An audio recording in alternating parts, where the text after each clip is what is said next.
নমস্কার, অঞ্জনাস কুকারিতে সকলকে স্বাগত। আজকের রেসিপি মাটন কারি। মাটন মানেই আমরা জানি তেল মশলাদার একটি রেসিপি, কিন্তু আমি অল্প তেলে স্পেশাল মশলা সহযোগে অত্যন্ত সুস্বাদু একটি মাটনের রেসিপি নিয়ে চলে এসেছি আপনাদের সামনে। আশা করি ভালো লাগবে। চলুন তাহলে শুরু করি। আমি এখানে 2 কেজি খাসির মাংস নিয়ে খুব ভালোভাবে ধুয়ে নিয়েছি। খাসির মাংস একটু ফ্যাটযুক্ত মাংস আমি নিয়েছি, তাতে স্বাদ খুব ভালো হয়। এবার এতে একে একে কিছু জিনিস মেশালাম। প্রথমে 1 কাপ টক দই মেশালাম, 2 চামচ করে আদা রসুনের পেস্ট মেশালাম। আমি এখানে 2 কেজি মাংস নিয়েছি, তাই 2 চামচ করে পরিমাণটা রেখেছি।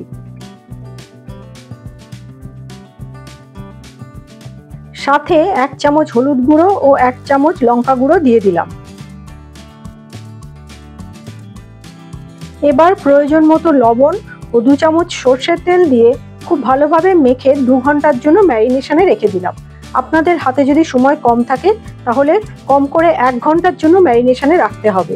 যতক্ষণ ম্যারিনেশনে রাখা যাবে তত মাংসটা খুব ভালো সেদ্ধ হবে।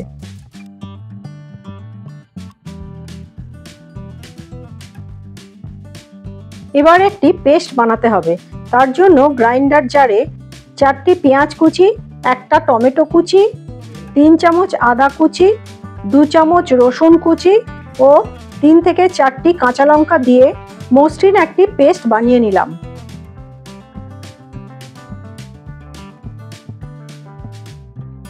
এখানে একটা জিনিস বলে রাখি, এই পেস্টটি বানানোর সময় কোনোভাবে জল ব্যবহার করবেন না। জল দিলে পেস্টটা বেশি পাতলা হয়ে যাবে, তাই সেটা ঠিক হবে না।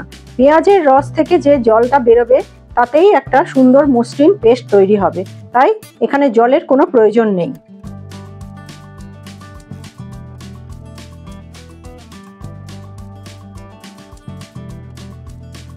এবার চলে এলাম স্পেশাল মশলাটি বানাতে। তার জন্য ফ্রাইং প্যানে একে একে দিয়ে দিলাম 1 চামচ গোটা গোলমরিচ, 1 চামচ গোটা জিরে, 1 চামচ গোটা ধনে, 1 চামচ গোটা মৌরি, 2টো শুকনো লঙ্কা, 1 চামচ লবঙ্গ, ছোট টুকরো জয়িত্রীয় জায়ফল, 1টা তেজপাতা ও কয়েক কুচি দারচিনি। সবকিছু দেওয়ার পরে শুকনো ফ্রাইং প্যানে বেশ কিছুক্ষণ এটা ভেজে নিলাম। ভাজতে ভাজতে যখন সুন্দর গন্ধ বেরোবে তখন গ্যাস অফ করে গ্রাইন্ডার জারের মধ্যে নামিয়ে নিলাম। তারপর ঠান্ডা হওয়ার পর ভাজা মশলাগুলোর গুঁড়ো বানিয়ে নিলাম। এই স্পেশাল মশলাটা অনেক রেসিপিতে ব্যবহার করা যায়, তাই একবার বেশি করে বানিয়ে নিয়ে এয়ারটাইট কন্টেনারের মধ্যে রেখে দিলে পরে অনেক কাজে লাগানো যায়। এবার ম্যারিনেট করা মাংসটা হাফ সেদ্ধ করে নেব, তাই কুকারের মধ্যে সম্পূর্ণ মাংসটা দিয়ে তাতে পরিমাণ মতো জল দিয়ে দিলাম।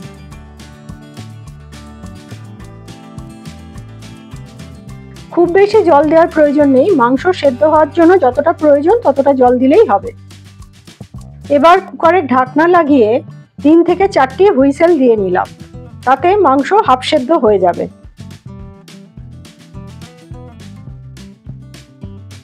3 থেকে 4টে হুইসেল কমপ্লিট হওয়ার পরেই কিন্তু কুকারের ঢাকনা খুলে ফেলতে হবে, না হলে কিন্তু মাংস পুরোপুরি সেদ্ধ হয়ে যাবে। তাই কুকার থেকে সমস্ত স্টিম বের করে মাংস আর মাটন স্টক আলাদা করে নিলাম। এক্ষেত্রে একটা কথা বলে রাখি, মাংস হাফ সেদ্ধ করতে কতগুলো স্টিম প্রয়োজন সেটা নিজেদেরকেই ঠিক করে নিতে হবে। এটা পুরোপুরি মাংসের কোয়ালিটির ওপর নির্ভর করে। এবার চলে এলাম রান্নার পর্বে। পাত্রে 1/3 কাপ সরষের তেল দিয়ে দিলাম। যেহেতু এটা কম তেলে রান্না, তাই আমি বেশি তেল ব্যবহার করিনি, অল্প তেলেই রান্নাটা করব। মাটন কারিতে আলু না হলে ভালো লাগে না, তাই আমি কয়েক টুকরো আলু ভেজে নিলাম। আপনাদের যদি আলু পছন্দ না থাকে নাও দিতে পারেন। আলুগুলোতে একটু সুন্দর রং আসার জন্য 1 চিমটি হলুদ গুঁড়ো দিয়ে দিলাম। তারপরে কিছুক্ষণ নাড়াচাড়া করে আলুগুলো যখন অল্প ভাজা হয়ে যাবে তারপরে আলুগুলো তুলে নিতে হবে।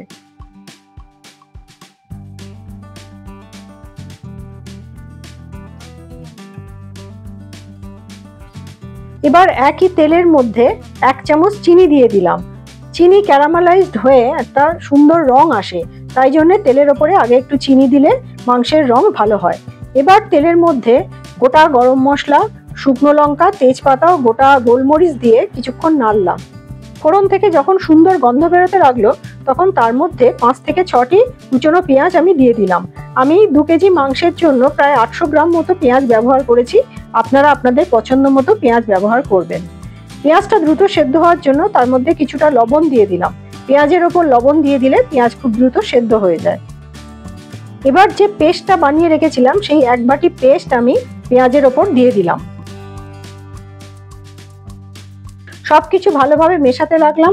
মেশাতে মেশাতে যখন দেখলাম যে মশলা থেকে তেল ছেড়ে এসছে, অর্থাৎ আদা পেঁয়াজ রসুনের কাঁচা গন্ধটা মিটে গেছে, তখন একে একে 1 চামচ হলুদ গুঁড়ো, 1/2 চামচ লঙ্কা গুঁড়ো, 1 চামচ ধনে গুঁড়ো, 1 চামচ কাশ্মীরি লঙ্কার গুঁড়ো ও 1 চামচ জিরে গুঁড়ো দিয়ে খুব ভালোভাবে মশলা কষতে লাগলাম।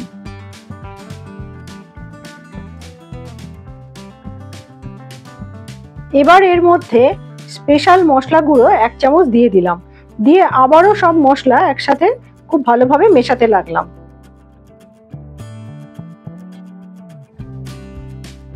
এবার হাফ সেদ্ধ মাটন ও আলুগুলো মশলার মধ্যে দিয়ে বেশ ভালো করে কিছুক্ষণ কষিয়ে নিতে হবে।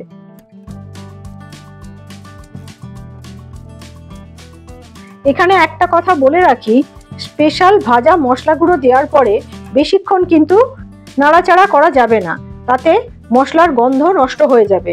তাই দ্রুত তার মধ্যে মাটন দিয়ে দিতে হবে।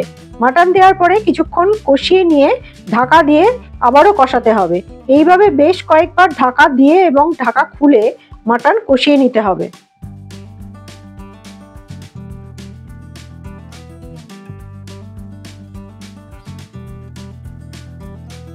এবার আমি সানরাইজের মিট মশলা 1 প্যাকেট দিয়ে দিলাম।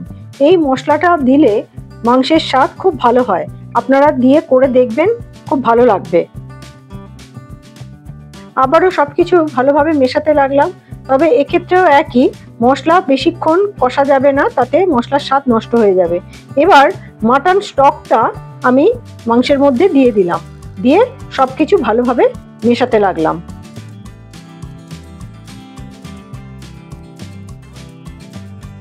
বেশ কয়েকবার ঢাকা দিয়ে ও ঢাকা খুলে আমি মাংসটা খুব ভালোভাবে সেদ্ধ করে নিলাম।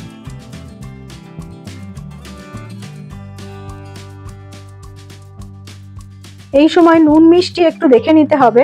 আমার কম ছিল তাই একটু লবণ ও চিনি মিশিয়ে দিলাম। বেশ কিছুক্ষণ নাড়াচাড়া করার পর মাংস খুব ভালোভাবে সেদ্ধ হয়ে গেলে বাকি স্পেশাল মশলা গুঁড়ো যেটা ছিল সেটা মিশিয়ে দিলাম। আর 1/2 চামচ গরম মশলা গুঁড়ো দিয়ে সবকিছু খুব ভালোভাবে মিশিয়ে ঢাকা দিয়ে দিলাম। মাটন কষা পরিবেশনের জন্য প্রস্তুত। এই ধরনের মাটন কারি দিয়ে ভাত, রুটি, পরোটা সবকিছুই খুব ভালো লাগে খেতে। বন্ধুরা, আমার এই রেসিপিটি ফলো করে মাটন কারি বানিয়ে দেখবেন, আশা করি নিরাশ হবেন না। আমার রেসিপিটি যদি ভালো লাগে লাইক, শেয়ার ও কমেন্ট করে আমাকে উৎসাহিত করবেন। ভিডিওটি শেষ পর্যন্ত দেখার জন্য সকলকে অসংখ্য ধন্যবাদ। সবাই ভালো থাকবেন, সুস্থ থাকবেন। দেখা হচ্ছে আগামী পর্বে নতুন কোনো রেসিপি নিয়ে। নমস্কার।